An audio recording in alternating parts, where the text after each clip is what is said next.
पिछली बार भी मोदी को बंगाल नहीं आने देना है, इसीलिए दीदी को वोट दे दिया। ये सच्चाई है। बोलिए हम झूठ बोल रहे हैं? अगर हम झूठ बोल रहे हैं तो वापस चले जाएंगे। चोर चोर मौसेरा भाई, चोर चोर मौसेरा भाई, ये रिश्ता इन्होंने इस तरह से बनाया है कि तुम बेईमानी करो, खुल्लम खुल्ला मेरे लिए बेईमानी करो, और तुम जब बेईमानी करोगे तुम्हारे बेईमानी से हम चुनाव जीतेंगे, और जब तक हम चुनाव जीतते रहेंगे तब तक तुमको बचाते रहेंगे। सैया भय खुदबाल तो अब डर का है। हम दावे के साथ कह रहे हैं, दिन दहाड़े खुल्लम खुल्ला कह रहे हैं, और तुमको चुनौती दे करके कह रहे हैं कि तुम वोट चोरी कहोगे करोगे तो डंके की चोट पे चोर को चोर कहेंगे और तुम वोट चोर हो, ये नारा हम लगा रहे हैं। हर एक बात पे कहते हो तुम कि तुम क्या है, हर एक बात पे कहते हो तुम कि तू क्या है, तुम ही कहो कि अंदाजे गुफ्तगू। बड़ा गजब का दौर है साहब, इधर देखो उधर शोर है, कोलाहल है। इस शोर और कोलाहल में कोई एक बात समझना पड़ेगा कि आज लड़ाई क्या है। और मैं कभी भी आरएसएस बीजेपी के खिलाफ हमेशा बोलता हूं, लेकिन कभी भी आरएसएस बीजेपी के अलावा किसी भी पार्टी के खिलाफ कुछ नहीं बोलता हूं, दीदी के खिलाफ भी नहीं बोलता। पता है क्यों?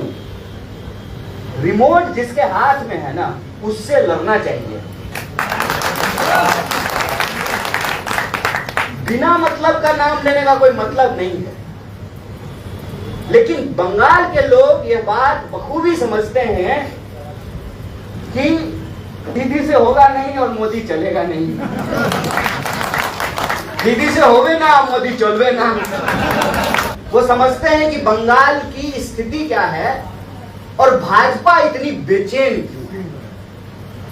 भाजपा इतनी बेचैन इसलिए है कि उसको मालूम है कि लोग दीदी से थक रहे हैं। पिछली बार भी मोदी को बंगाल नहीं आने देना है, इसीलिए दीदी को वोट दे दिया। ये सच्चाई है। बोलिए हम झूठ बोल रहे हैं? अगर हम झूठ बोल रहे हैं तो वापस चले जाएंगे। सही बात। मोदी को नहीं आने देना है इसलिए वोट दे दिया। लेकिन बंगाल के लोग थक रहे हैं इस बात से, और बंगाल के लोग अपनी राजनीतिक स्थिति को समझ रहे हैं। बंगाल के लोग ये बखूबी समझ रहे हैं कि कैसे हमारे धर्म में घुसा जा रहा है। जो त्योहार आज तक बंगाल के इतिहास में नहीं मनाया गया, संयोग से अभी मैं गुरुदेव की लिखी हुई किताब गोड़ा पढ़ रहा हूँ, 150 पेज पढ़ा हूँ, उसके सारे पात्रों को देख रहा हूँ, हर चीज की चर्चा है उसमें। लेकिन कहीं भी उस पूरे किताब में रामनवमी उत्सव का चर्चा नहीं है। एकदम सही है। सब कुछ का चर्चा है। आप कोई भी लिटरेचर उठा करके पढ़ लीजिए, बंगाल का इतिहास उठा करके पढ़ लीजिए, कोई आंदोलन उठा करके पढ़ लीजिए। मैं इससे पहले तुलसीराम जी की किताब मुर्दैया पढ़ा था, उसमें भी जो बंगाल की चर्चा है उसमें ये नए त्योहारों के बारे में कहीं कुछ भी नहीं मिलता है।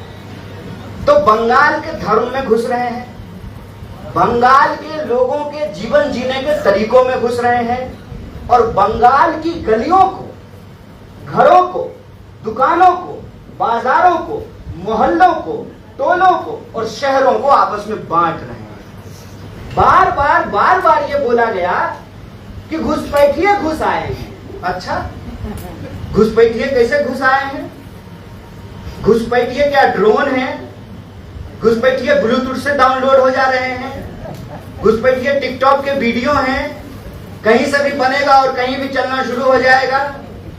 इस देश में सीमा नहीं है, इस देश में पुलिस नहीं है, क्या इस देश में सेना नहीं है?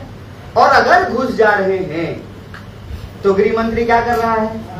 बेटा का क्रिकेट खिलवा रहा है। कौन जिम्मेवार है इसके लिए?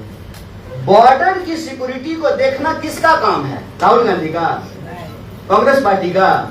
शुभंकर साहब कल से चले जाएं झंडा लेकर के? किसका काम है? आखिर ये बोला क्यों जाता है? ये बोला इसलिए जाता है ना, ताकि इस देश की आवाम के दिमाग में ये डाला जा सके कि तुमको जो नौकरी नहीं मिल रहा है ना, ये नौकरी कोई और ले ले रहा है। इसीलिए वो पूरी ताकत लगा रहे हैं कि बांग्लादेशी घुसपैठियों के नाम पर भाजपा बंगाल में कैसे घुसपैठ करे। जब 2014 में भाजपा की सरकार बनी, याद कीजिए, और मैं बात ये याद दिलाना चाहता हूं, इस मौके पर याद दिलाना चाहता हूं, जब एक आदमी आज कांग्रेस पार्टी ये कह करके ज्वाइन कर रहा है कि इस देश को अगर बचाना है तो राहुल गांधी के लीडरशिप को एक्सेप्ट करना। याद कीजिए 2014 से पहले देश में एक आंदोलन हो रहा था। आंदोलन का नाम क्या था? अन्ना आंदोलन। याद है ना? अन्ना। हम जवान थे, सो गए। हम जवान थे, इश्क करने की उम्र थी और क्रांति से कुछ ज्यादा ही इश्क होता था। वो फैज लिखते हैं ना, वो लोग बड़े खुशकिस्मत थे जो इश्क को काम समझते थे या काम से आशिकी करते थे। हम जीते जी मसरूफ रहे, कुछ इश्क किया, कुछ काम किया, फिर तंग आकर एक दिन दोनों को अधूरा छोड़ दिया। उस रोमांटिक उम्र में जब ये कहता था ना कोई कि भ्रष्टाचार हो रहा है, सारे भ्रष्ट नेताओं को जो है उनका घर तोड़ देना चाहिए, उनका गाड़ी तोड़ देना चाहिए, पार्लियामेंट पे अटैक कर देना चाहिए, सुनने में अच्छा लगता है। अभी हम लोगों ने देखा कि नेपाल में यही हुआ, बांग्लादेश में यही हुआ। वो जब हो रहा था तो नफरत थी कांग्रेस की सरकार के प्रति, कांग्रेस के मंत्रियों के प्रति नफरत था नौजवानों के मन में। और सपना क्या दिखाया जा रहा था कि कांग्रेस करप्ट है, कांग्रेस खराब है, और सपना दिखाया जा रहा था कि एक बार मोदी जी देश के प्रधानमंत्री बन जाएं, हर युवा को रोजगार मिलेगा, हर साल 2 करोड़ नौकरी दी जाएगी, सारा काला धन जो स्विस बैंक में जमा है वो लाया जाएगा भारत, और एक एक आदमी के खाते में 15-15 लाख रुपया पहुंचाया जाएगा। अगर मान लीजिए कि आपके घर में 5 लोग हैं तो आपके घर में 75 लाख रुपया पहुंचेगा। किसानों को उनके फसल का दाम डबल मिलेगा, महिलाओं पे अत्याचार बंद हो जाएगा, हर लोगों को पक्का मकान मिलेगा, घर मिलेगा। याद है वो सब वादा? तब लग रहा था कि ये बस सरकार बदली है। सरकार नहीं बदली थी, सोच बदली थी। सरकार नहीं बदली थी, विचार बदला था। सरकार नहीं बदली थी, इतिहास का किताब बदलने की साजिश रची गई थी।